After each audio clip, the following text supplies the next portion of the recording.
I'm Kristen Ward, and welcome to Maquette Vallant's Summer of Stories, Episode 6. If you enjoy the show, please like, share, or subscribe below. Donations to the project are also greatly appreciated and can be made at paypal.me/kward storydance. Tonight's featured story is part 2 of Swan, which I began in episode 5. In case you missed it or it's been a week, here's a quick recap.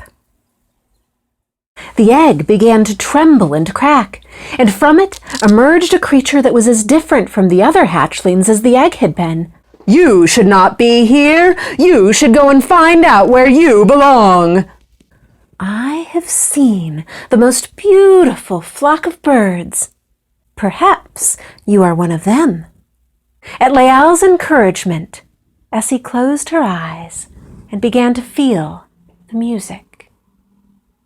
Her ugliness, her awkwardness, and the bullfrog's cruel words all faded away as Essie danced.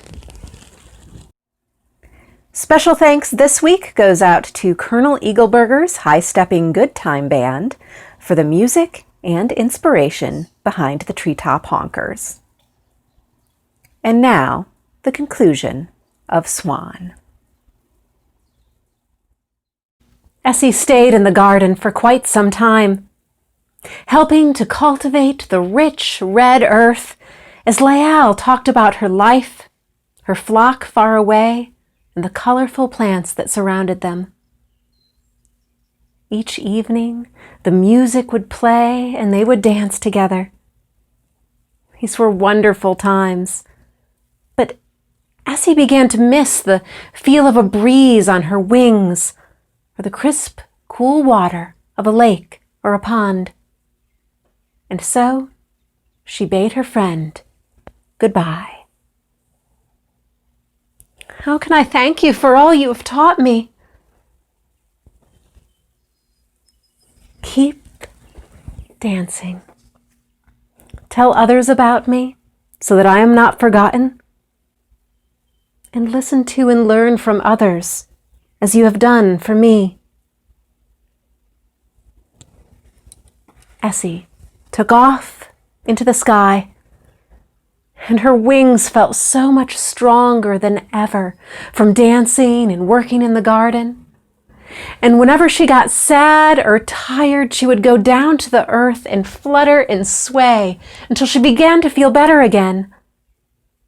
On one of these breaks, she heard a resounding humph from behind a tree, and out hopped none other than Bullfrog.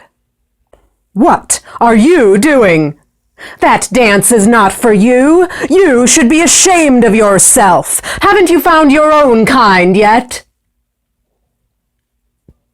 Essie was stunned. She wanted to tell Bullfrog about her promise to her new friend, about the hopes and loneliness they'd shared, and how proudly Lael had taught what brought her so much happiness. But she knew it would do no good.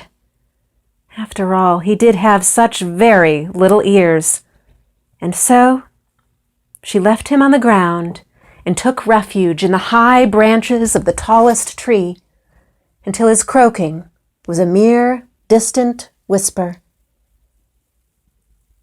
Tired from the encounter and feeling more alone than ever, Essie fell asleep. She was startled awake by a great cacophony, and as she listened, the sounds began to pull together to form music, and Essie, peering down at the branch below, was greeted with a festive sight. A chipmunk rapped on acorns, while a big gray squirrel boomed out a rhythm on a big bass drum. A great eagle played a giant horn, while a tiny sparrow chirped a melody. A bluebird rollicked on a saxophone, and a big old owl, having just awoken from his nap, hooted along in harmony as he stretched his neck and wings. Essie couldn't help but dance and sway along. And the eagle looked up. "Why, hello there! Come join us! We have an extra tambourine." Essie was reluctant. "Well, I can't do that. I've never played music before in my life. Besides, you don't want me. I'm different. I'll go off beat and offend someone." "Nonsense! Well, you didn't fly all the way up into our tree to tell me what you can't do. Besides, we're all different here. Well, that's the best thing about the treetop honkers. Imagine a song with only one note. Boring. Or a band that only played one instrument. Yawn. Rhythm, melody, harmony. We wouldn't appreciate any of it. And if the music doesn't suit us, we'll write some that does. You see Ollie over there? Well, if he were just a regular old boring owl, he would have eaten our rhythm section. But there he is, hooting harmony. Blue was shy when she first joined us, and now she has 3 solos. And just a few weeks ago, Chip was dropping more acorns than he could wrap together. Besides, I saw you dancing up there when you thought no one was looking, and if you can dance, you can play too." Essie climbed down, and the other birds and animals made space for her. The eagle picked up his horn, the squirrel picked up his drum, the chipmunks rapped, the bluebird rollicked, and pretty soon Essie forgot all about the bullfrog as she fluttered and swayed and hopped and followed along as best she could on the tambourine. They played late into the night, and as the night grew colder and colder, one by one the treetop honkers scurried and flew back towards their homes with cries of, "That was great," and "See you next week," leaving Essie sitting on the branch, alone. Ba, ba, ba, ba, ba, ba, ba, ba. Ba, ba, ba, ba, ba. Bravo! Essie looked, and there, in a hollowed-out part of the tree she hadn't seen before, stood a beetle with gold markings on his back. "I'm sorry if I woke you. I was trying to be quiet." "Oh, you did not wake me at all. I was doing my morning stretches. But if you would like to learn how to be quiet, well, I could teach you. At any rate, come inside from the cold and have a cup of tea with me." Essie followed the beetle into the hollow and found it warm and dry inside. Beetle handed her a cup of tea that smelled at once spicy and sweet, and when she drank it, it warmed her through. "What did you mean about teaching me how to be quiet?" "Well, either I'm making noise or I'm not." "Ah, the quiet I am talking about is here and here. When you quiet your mind, well, you can better listen to what your heart needs. And if you keep practicing, you may just find it. Come, sit like this and breathe." It took Essie a while to get settled. Being quiet is so much harder than it seems. But after some practice, she found that she began to feel much better. Bullfrog's words faded away in her mind.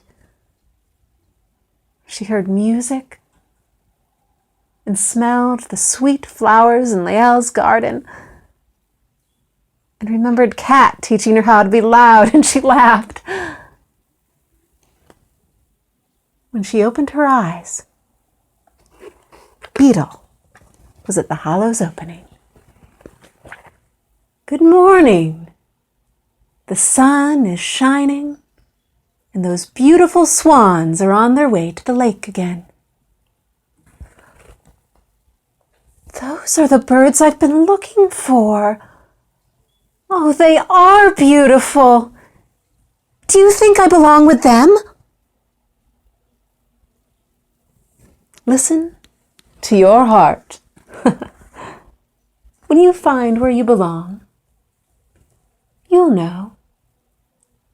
Essie thanked the beetle and followed in the direction of the swans.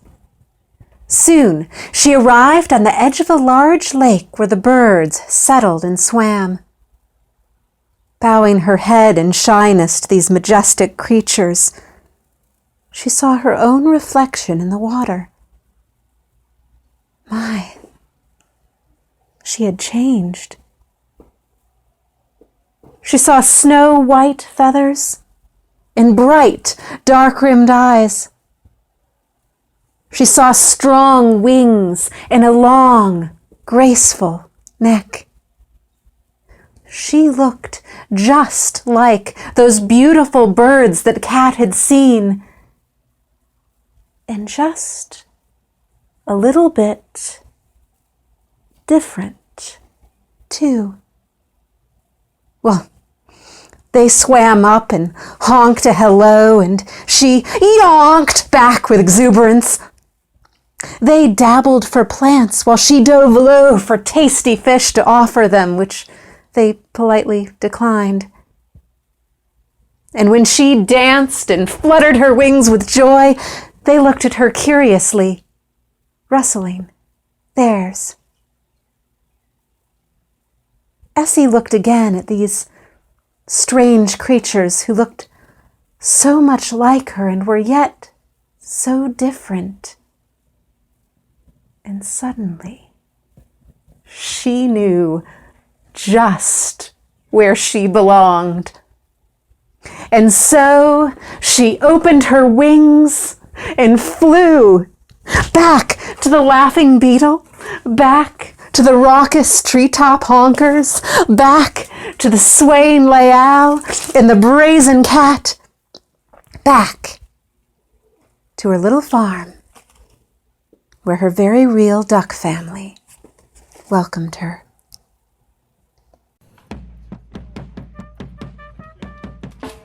The treetop honkers hooted and rapped. Lael fluttered and swayed. Cat yowled. The beetle laughed. And everyone danced, enjoying the warm sun, the music, and the feeling of community. And far away by the side of a lake, a mother swan welcomed a little yellow hatchling, and a bullfrog humphed. But no one heard him. By the end of the tale, Essie learns, as I have, that her true flock is more than the strange birds who outwardly look like her. Her real belonging and identity stem from all of the creatures who have shared their knowledge, their friendship, their compassion, and their love with her along the way. Who are the friends, family, or even animals who make up your flock? Tell us about them in the comments below, or share a picture on Facebook or Instagram with hashtag #MVStoryDance. Working with beetle scenes always inspires me to try to make my own meditation practice more regular. But as Essie found, being quiet can be difficult. So I called on Aparna Venkatraman, motivational speaker and meditation coach, for guidance. Hi, Aparna. Hi. Can you tell us a little bit about what you do and how we can find you? Yeah, I'm a parent coach. I teach breath work and meditation for families. I'm a motivational speaker and also an essential oils educator. I love to help families feel more flow and joy and ease and relieve stress in their daily lives and support them in understanding their thoughts and reactions and their human nature. And so I do this specifically with some fun sensory activities, and I guide them back to a place of authenticity, and they're feeling gratitude and compassion, and also finding a lot of humor in their days too. And so I've spent 15 years working in hospitals, children's hospitals and nonprofits and preschools as a toddler teacher, and it's really lovely for me to be able to work worldwide now with families and help them from the comfort of their homes. Oh, wow, that is really neat to be able to reach out across the world. Um, Yeah. how can people find you? Yeah, my website is beauty, Beauty, in parenting.com. So beautyinparenting.com. And there you can check out my latest events, interviews, my blog, and how a bunch of other offerings and services I have with parent coaching and meditation sessions and things like that for families and also for parents too.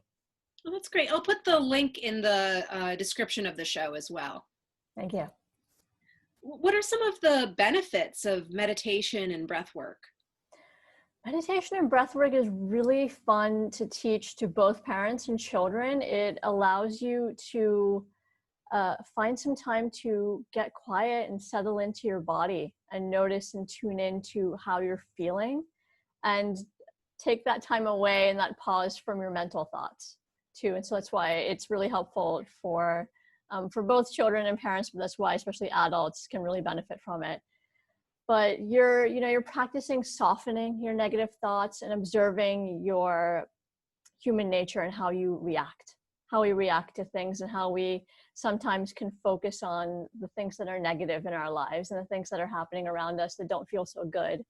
And so it's a way to just have that sense of calm and that connection back to ourselves. And with breath work, which is a different type of meditation than the guided visualization meditation that I offer, which is pretty deeper. The breath work is actually consisting of some fun, short exercises that both parents and children can utilize.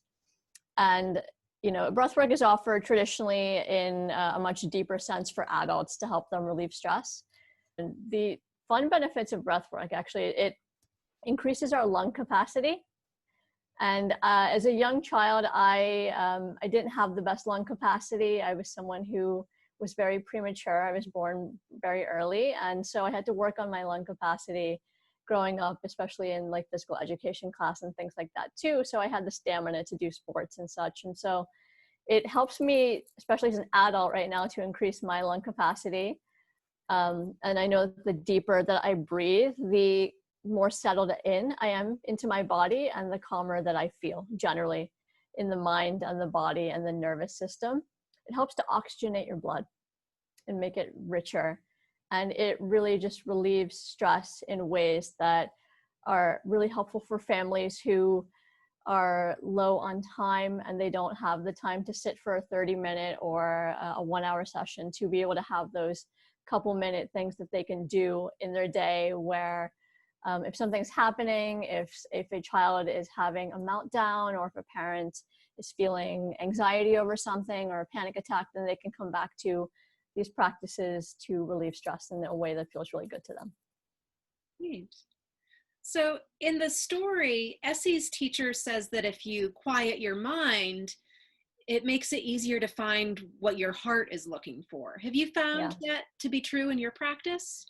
Yeah, for sure. Anytime that I take that time to connect back to what my heart needs, and this happened a lot last week actually, where I was in my head a lot. I had a lot of things going on last week, and I didn't really connect back to what my heart needed. My heart needed sometimes a lot of connection. It needed a lot. Sometimes it needed a hug or something comforting, or I needed to express myself. And so when I'm working with, as a motivational speaker, I'm spending a lot of time expressing myself and communicating. But when I'm working with families, a lot of times they need that communication that's loving and that's compassionate, right? And so when I'm working one-on-one with a parent or child, we're working on the ways that our mind is becoming fuller and feeling richer with more positive thoughts, more healthy thoughts that help them to feel more resilient with what comes up. And that's connecting back to their bodies and how it feels in their bodies to say those things too. And so when I'm meditating or when I'm quieting my mind with a family member, or even for myself, I'm taking that time to really, connect back to my body and observe my own thoughts. And there are days where, I am in my head and all I want to do is be in my heart space. And it helps me to feel really empowered, to come from a place that feels grounded and where it doesn't actually matter much anymore what other people think, or the external things that are happening in life aren't as big of a deal. And that's just a daily practice that I find and the families find. Coming back to that really helps, as I said, to balance out everything else that's happening in life too. That's great. So would you mind leading us through a short breathing technique? Yeah, this will be a nice little couple-minute guided visualization meditation, and also something at the end to help with anger and frustration, a fun little breathwork technique. Okay, great. So, let me put it on split screen, so we're both showing up on the video, and hopefully folks watching at home will follow along too. Yeah. So first off, feel free to sit in a comfortable position. If you're laying down, that's fine. And don't be driving. Just something I always say to others, don't be driving. Well, they shouldn't be watching YouTube while driving either. While they're driving either. No. I know the families have their screens in cars. I know that. So feel free to get into a comfortable position. You can cross your legs, have your, be sitting on a sofa with your legs out. And take a moment to close your eyes, which is the easiest way to tune in to your body and your body's position. You do not need to, but it's most helpful. You can place your dominant hand on your heart. And for me, that's my right hand, and placing that palm on my heart. And then the other hand on my belly, really softly and gently. And just taking that moment to feel my heartbeat is one of the best suggestions I have for families when they're really needing to tune into their body and what their heart needs. So you can imagine a nice pink light. I love using a pink light, like a sunset light or any shade of pink you like, to help with heart connection. So you can imagine this nice pink light coming down from the top of your head, down through your face, and down through your neck, and settling in like paint or a ray of light into your heart. And feeling that nice glow on your heart. And then we'll take a nice inhale for 4 seconds through the nose. 1, 2, 3, and 4, letting the belly expand. And exhaling through the mouth. 2, 3, and 4. We'll do this one more time. Inhale through the nose. 1, 2, 3, and 4. Letting the pink expand down to your belly. And exhaling. 1, 2, 3, and 4. And now we'll take a nice breath if you're feeling angry and frustrated, if you just need that moment before you want to react to something, to just keeping your eyes closed, just taking a moment, softening your jaw, letting your tongue hang loose, your mouth open a little wider. And we'll take a nice inhale for 4 seconds, and then we will exhale for 7 through the mouth. Inhale 1, 2, 3, and 4. And then as we exhale through the mouth, you can make a nice like whistling noise, or as if you were blowing a balloon or a dandelion. 2, 3, 4, 5, 6, and 7.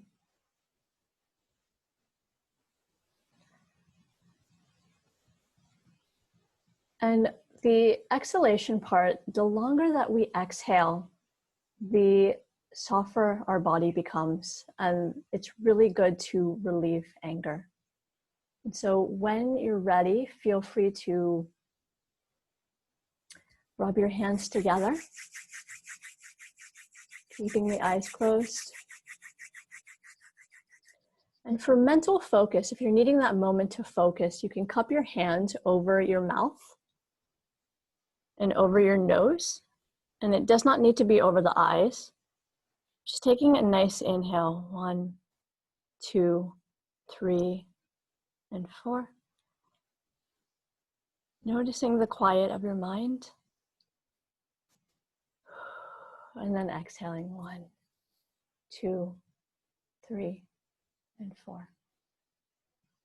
And when you're ready, you can open your eyes. And bring your hands down.